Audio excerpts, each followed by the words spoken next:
Uh, Good morning, student. In this lab session, we will be performing our fifth experiment, and the objective of the experiment is to determine the damping coefficient of damped torsional vibration.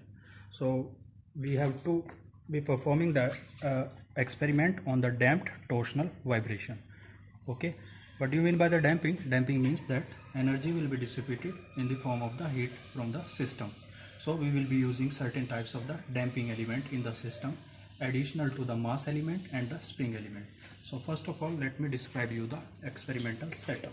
Okay, so over here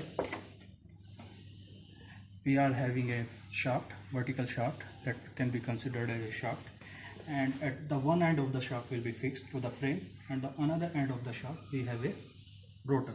Okay, so this will be the rotor, and when we produce the small angular twist into the system and release it, it will start performing the natural vibration.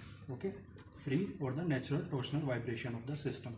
So how we are going to introduce the damping into the system? We have attached one plate at the bottom of the rotor. This is the vertical plate. Okay, and we have used one drum. Within the drum a certain oil is filled. Okay, as you can see, there is oil into the system. So when we raise the drum, the plate will be partially submerged into the oil.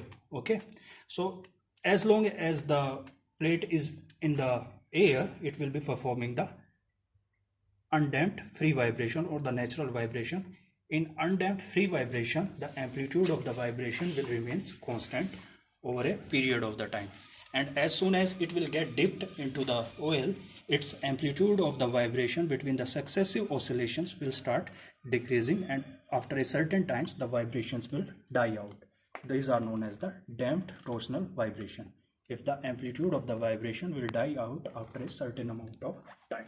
So we have to record the natural vibration of the system as well as the damped natural vibrations of the system on this piece of the paper which is attached onto this drum, which is mounted just above the or on the top of the rotating disc. Okay, so we will be capturing these vibrations or the pattern of this vibration by using this attachment. When we attach this pencil to the piece of the paper and produce the torsional vibration into the system, so the vibration will be captured onto this piece of the paper. Sir, let's do it. So this is how the attachment will be done. Okay, now we will produce the unit angular twist into the system and release it. In case of the no vibration, we will be getting a center line or an axis line. Okay, now we have produced the angular twist, and now we will release the rotor. So this will how the oscillations will be taking place. So this will be our you can say one cycle from over here to here. This will represent the one cycle of the natural or the free torsional vibration of the system. After that, what we will do, we will raise this drum.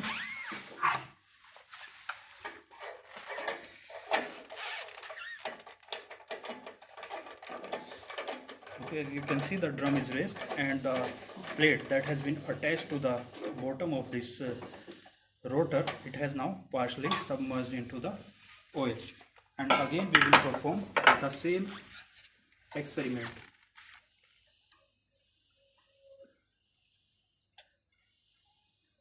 And release it.